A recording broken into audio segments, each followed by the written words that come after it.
आपल्या ट्रेकबद्दल थोडं सांगतो. आता आपण एक शॉर्ट घेतला आहे ना, गोरंडे गावातून या ट्रेकची सुरुवात होती. या वाटलं भोरांड्याचं दार असं म्हणतात. या बघा तुम्ही बघायला गेला तर गोरंड्याच्या पुढं दार लागतं, ते दार भोरांड्याचं दार, दोन्ही दार हे दोन्ही गावावरती आणि दार असं पुढं लागलेले. असं म्हणजे प्रत्येक जसं आपण सह्याद्रीची मुख्य रांग फिरत फिरत जाऊ तसं वाटांची नावं थोडी बदललेली आहेत पुढं. तर आता आपण गोरंड्याचं दार काढणार. ही थोडी कडे यायचं 100 मीटर नंतर आपण नाळेवाडीतून वरती माथ्यावर जाणार. तिथून त्यावरच घेत नाणेघाटच्या तोंडाला जाणार. नाला चांगल्यावर जाऊन बराच परिसर आपल्याला नजरेस पडतो, तो बघू. आणि मग प्राचीन व्यापारी मार्ग नाणेघाट जाईल. उतरत वैशाख आहे आपली बसमध्ये बसून आपण सकाळी नाश्ता केला, जेवण करू.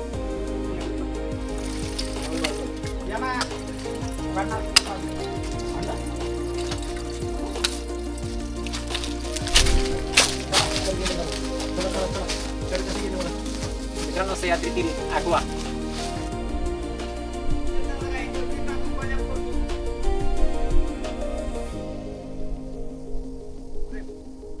तर इथून आपल्याला एक नैसर्गिक गुहा वाटत होती, परंतु जवळ आल्यानंतर आपल्याला असं समजतं की ही एक मानवनिर्मित गुहा आहे. ॲक्च्युली ही गुहा नसून एक पाण्याचं टाकं, म्हणजे पाण्याची जी व्यवस्था होती ऐतिहासिक काळातील, तर ही पाण्याची केलेली व्यवस्था. आता सध्या जर आपण बघितलं तर हे पाणी आपल्याला जरी वरती हिरवगार दिसत असेल, परंतु जेव्हा आपण ही ढवळतो आणि हे जी शेवळ आहे हे जवळ दूर करतो तर अगदी एकदम नितळ पाणी तुम्हाला दिसत असेल.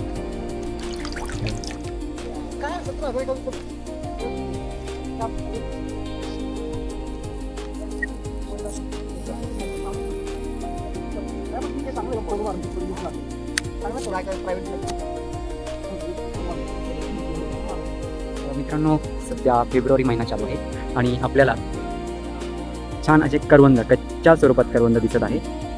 ही आहे करवंदाची जाळी, म्हणजे सह्याद्रीतील काळी मैना.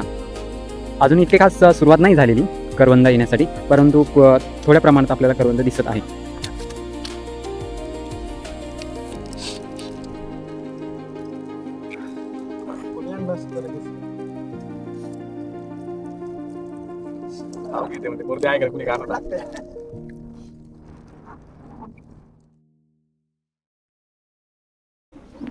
जय शिवराय मित्रांनो, मी अनिल गडकिल्ले पाहिलेला माणूस या आपल्या यूट्यूब चॅनलमध्ये, तसेच बोरांड्याचं दार मार्गे नाणेघाट या ऑफबीट ट्रेकच्या दुसऱ्या भागात आपले पुन्हा एकदा सहर्ष स्वागत करत आहोत. बोरांड्याचं दार वरती चढून आल्यानंतर आपण तलावाजवळ नाश्ता केला. नाश्ता करून झाल्यानंतर आत्ता आपण जात आहोत इसवी पूर्व काळात वापरल्या जाणाऱ्या प्राचीन अशा नाणेघाट मार्गाकडे.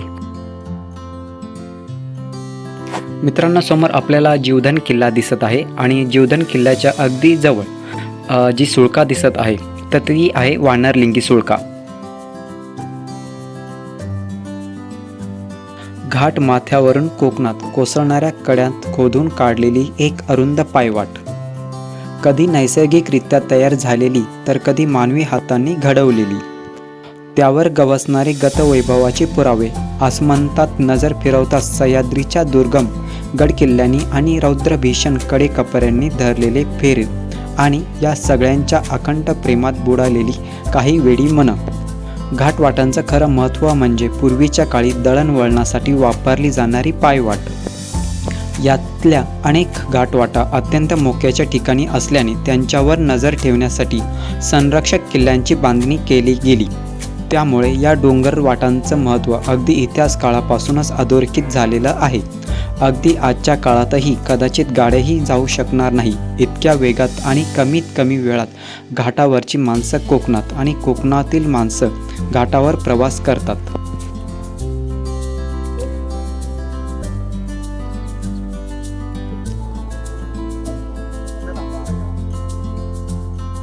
प्राचीन काळापासून वापरात असणारा कोकणातील कल्याण आणि देशावरील जुन्नर या जुन्या बाजारपेठांना जोडणाऱ्या अनेक वाटांपैकी एक वाट म्हणजे नितांत सुंदर नाणेघाट.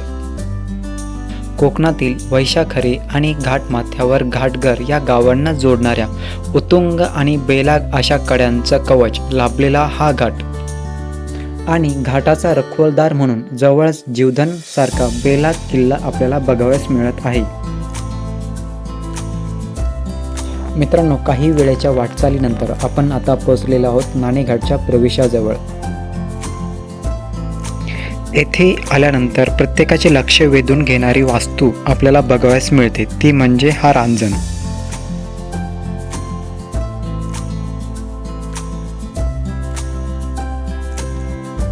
आणि या रांजणाची एक वेगळीच गोष्ट आहे, ती म्हणजे पूर्वीच्या काळी या रांजणात नाणे स्वरूपात कर जमा केला जात असत, म्हणूनच या घाटाला नाणेघाट असे नाव पडले असावे.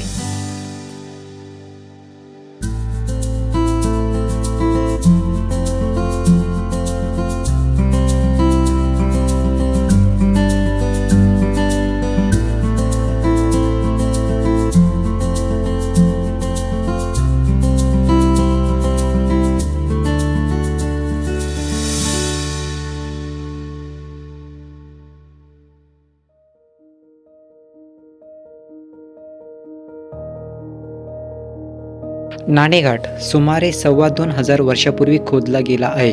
प्रतिष्ठान म्हणजेच आजचे पैठण ही सातवाहनांची राजधानी होती.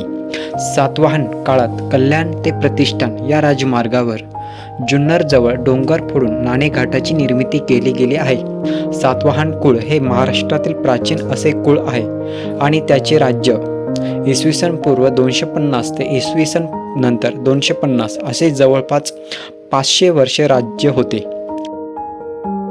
प्राचीन काळी आशिया, युरोप, आफ्रिका या देशांमधून येणारा माल हा कल्याण, चौल, नालासोपारा या बंदरांमध्ये उतरत असे आणि हा उतरणारा माल व्यापारी घोडे अथवा बैलांवर वाहून नेत असत. हा माल प्रामुख्याने सातवाहन काळातील राजधानी असलेल्या प्रतिष्ठान नगरीत व्यापारासाठी नेला जात असे. नाणेघाटाचा वापर केल्याबद्दल या व्यापाऱ्यांकडून जकात जमा केली जात असे. मित्रांनो, नाणे स्वरूपात कर जमा करण्यासाठी वापरला जाणारा रांजण बघून झाल्यानंतर नाण्याच्या अंगठ्याकडे न जाता आपण आता इसवी सन पूर्व सातवाहन काळातील म्हणजेच 2000 वर्षापूर्वीच्या लेणींकडे जात आहोत. त्या लेणींमध्ये आपल्याला ब्राह्मी भाषेतील शिलालेख बघावयास मिळणार आहे. इथे आल्यानंतर आपल्याला उजवीकडे एक लेणी बघावयास मिळत आहे आणि त्यानंतर थोडंसं पुढे गेले की डावीकडे एक लेणी आपल्याला बघावयास मिळत आहे. तत्पूर्वी प्राचीन काळात खडकात कोरलेले पाण्याचे टाके बघण्यासाठी आपण आलेलो आहोत.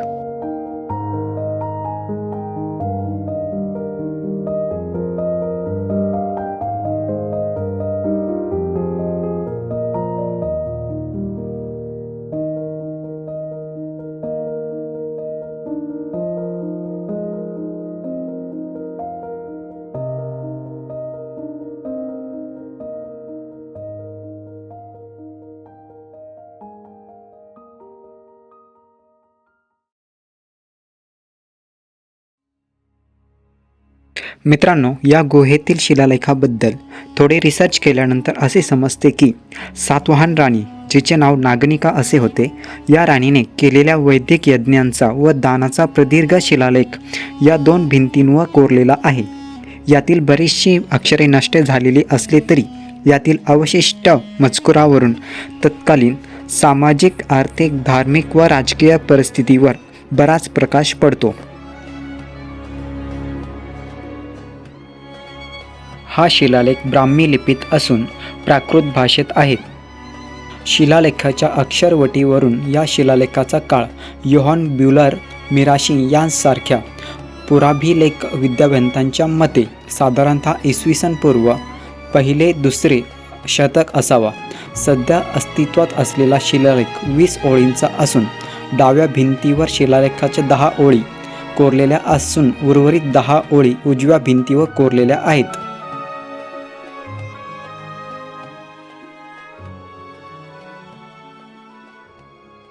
उभे आहोत नाणेघाट, जो नाणे मार्ग आहे तर त्या गुहे शेजारच्या या पाण्याच्या टाक्याजवळ. तर आपण याची जी खोली आहे ही एक मोजण्याचा प्रयत्न करत आहोत.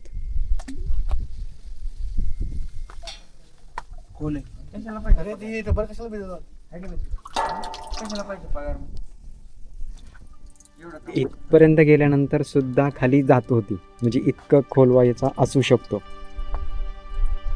अखंड कातळात कोरलेल्या दगडी पायऱ्या, दगडी रांजण, पाण्याचे टाके, सातवाहनकालीन शिलालेख असलेल्या आणि अजूनही सुस्थितीत असलेल्या गुहा, या इतिहासाच्या पाऊलखुणा, तसेच खिंडीतून रुरावत येणारा सुसाट वारा आणि घाटमाथ्यावरून होणारे सह्याद्रीचे अफाट दर्शन या सर्वांचा अनुभव डोळ्यात आणि मनात साठवून आपण आत्ता नाणेघाट उतरण्यासाठी सुरुवात करत आहोत.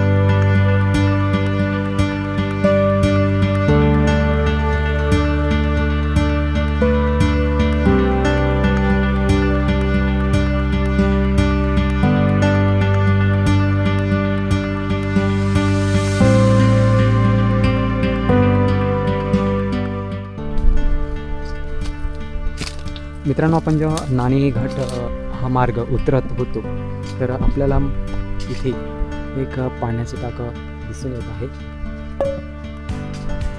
आपण वरतून असं खाली येत असताना आपल्याला हे पाण्याचं टाकं नजरेस पडलेलं होतं, जे की पाणी आजच्या कंडिशनला स्वच्छ पाणी जे आपण पिण्यासाठी वापरू शकतो.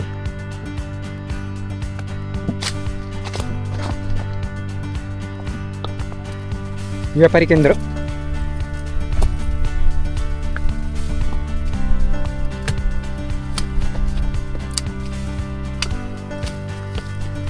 मित्रांनो, आपण जेव्हा नाणेघाट उतरवतो आहे तर आपल्याला मध्ये मध्ये अशी काही पाण्याची टाकी नजरेस पडत आहे.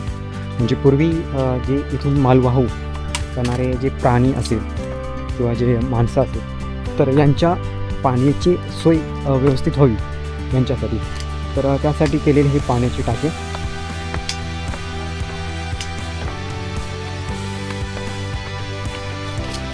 आपल्याला समोर सुद्धा या ठिकाणी सुद्धा आपल्याला पाण्याची टाकी दिसून येत आहे. आणि त्याचबरोबर आपण जर बघितलं तर समोर इथे सुद्धा आपल्याला काही पाण्याची टाकी दिसून येत आहे.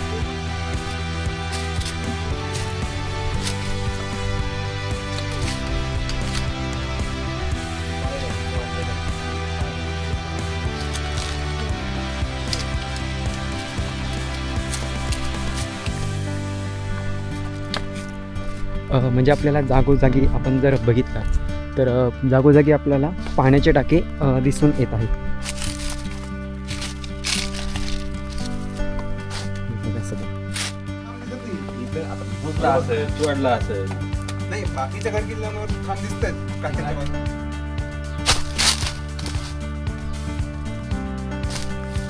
मित्रांनो, प्राचीन असा नाणेघाट उतरत असताना आपण या रस्त्यावरून पुढे जात आहोत.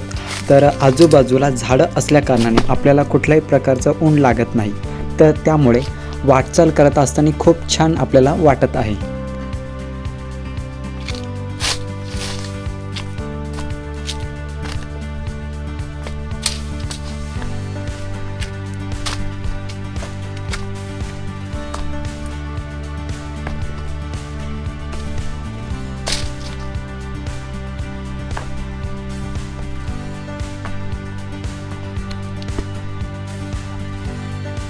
मित्रांनो, आपण आता घाट जो आहे हा मार्ग हा उतरून या भागावर आपण आलेलो आहोत. आणि इथून आपल्याला दिसणारा हा परिसर, नानाचा अंगठा, नाणेघाट हा मार्ग.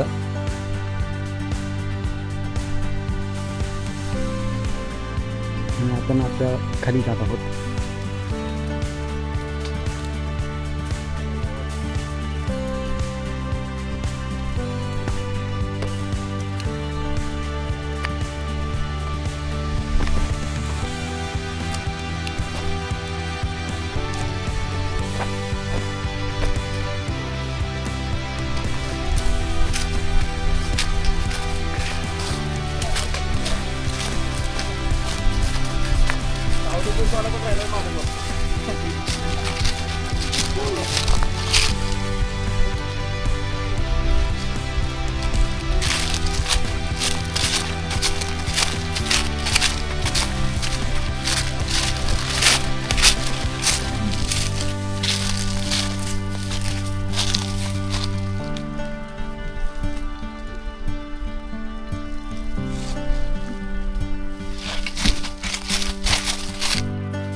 मित्रांनो, पावसाळ्यात वरतून येणारं जे पाणी आहे तर हे पाणी या ठिकाणाहून इकडे खाली वाहत जातं आणि याला क्रॉस करून हा एक मार्ग, नाणेघाट मार्ग, प्राचीन मार्ग,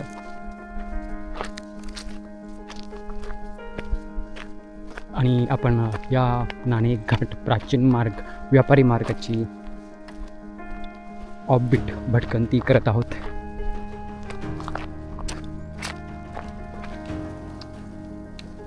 मित्रांनो, आपण इकडून वरतून जाऊन आल्यानंतर, म्हणजे वरतून आल्यानंतर समोर आपल्याला एक वॉचिंग टॉवर दिसत आहे. कदाचित हे वन विभागामार्फत उभारलेलं हे वॉचिंग टॉवर असू शकतं.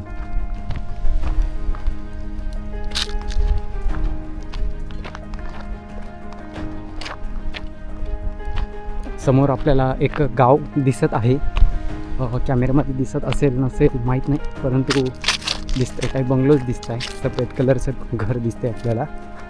तर याचा अर्थ आपण आपला आजचा जो ट्रेक आहे हा पूर्ण केलेला असावा. कदाचित 10-20% आपला ट्रेक बाकी असेल. कदाचित ही वन विभागाची सिक्युरिटी कॅबिन असू शकते. इथे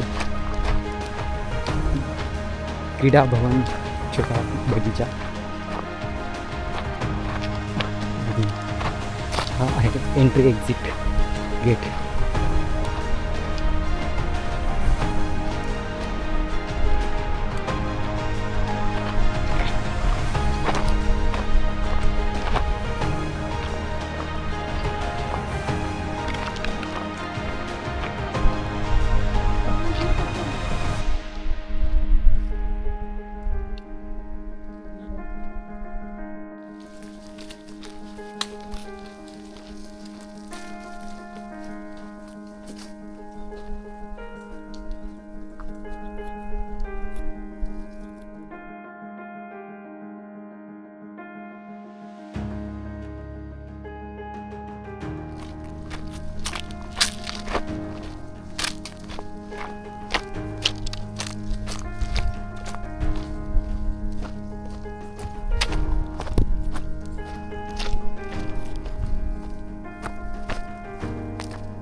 नाणेघाटातील राणी नागनिकेचा शिलालेख आणि सातवाहन राजवंशाचे प्रतिमागृह यांना प्राचीन इतिहासाचे एक विश्वसनीय साधन म्हणून अनन्यसाधारण महत्त्व आहे. म्हणूनच भारतीय पुरातत्व सर्वेक्षण खात्याने नाणेघाटाला राष्ट्रीय महत्त्वाचे स्थळ म्हणजेच नॅशनल हेरिटेज साईट म्हणून घोषित केले आहे.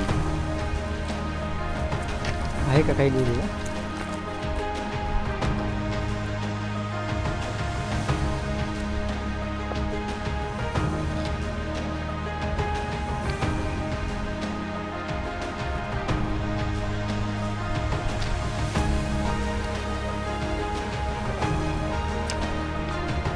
मित्रांनो, व्हिडिओ आवडला असेल तर व्हिडिओला लाईक करा. हा व्हिडिओ तुम्हाला कसा वाटला कमेंटमार्फत नक्की कळवा. आणि तुम्हाला trekking related, hiking related video बघायला आवडत असेल तर आपला चॅनल नक्की सबस्क्राईब करा. जय शिवराय.